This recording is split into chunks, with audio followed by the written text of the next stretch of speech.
Is Arizona Congressman and a candidate for governor of the great state of Arizona, Andy Biggs. Andy, great to see you. Thank you for being here. Well, you're running for governor. Arizona is a border state. What do the people there think about a genuinely closed border? Well, everybody is very optimistic and very pleased, let me tell you. If there is drug and human trafficking, though coming in, we know what's coming through Arizona still, but by and large, it has been slowed tremendously.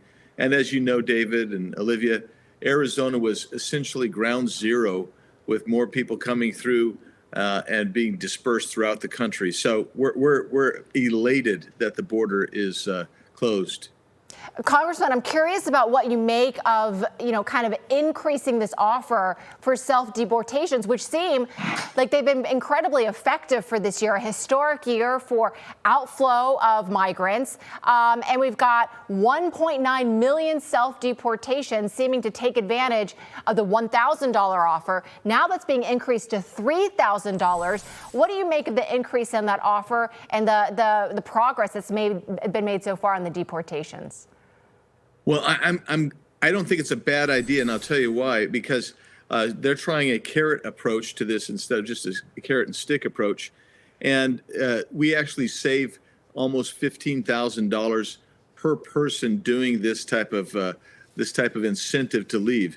And the fact of the matter is, there are so many illegal aliens in the country that if they are incentivized to leave, you're going to see even more than that 1.9 million leave. And it wouldn't surprise me if there's a rush on to leave now, because they're adding some things here, some bonuses besides the $3,000.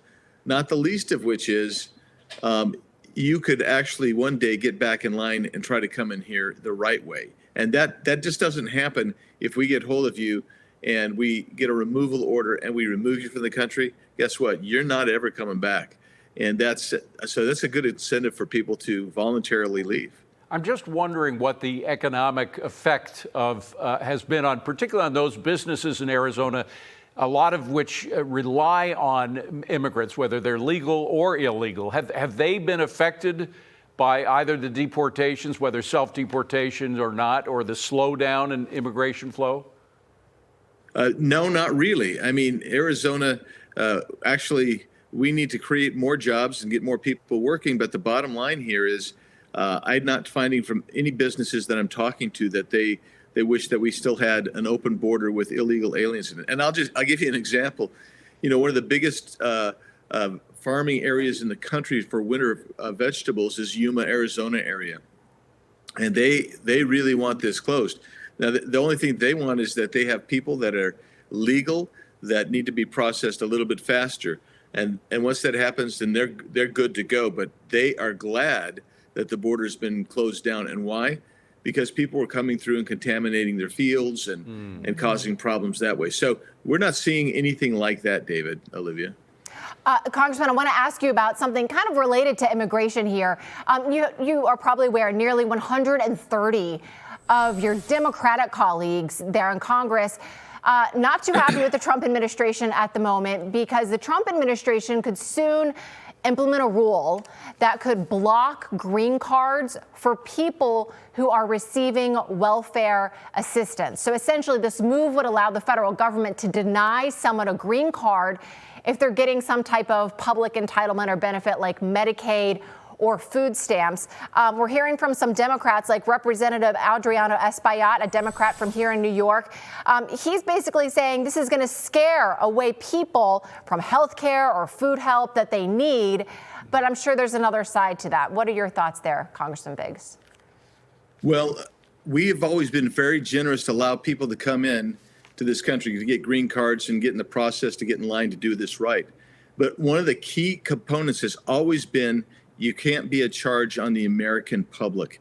And we've seen massive amounts of fraud in a lot of those very programs that we're talking about. We could talk about the Somali fraud in Minneapolis, but that's not unique. I mean, that's broad. So the idea that you would say, we're going to give you a green card and allow you to come in and work in this country and go ahead and allow you to be a charge on the taxpayer undermines the very nature of what the green card was meant to be and what our immigration posture has always been.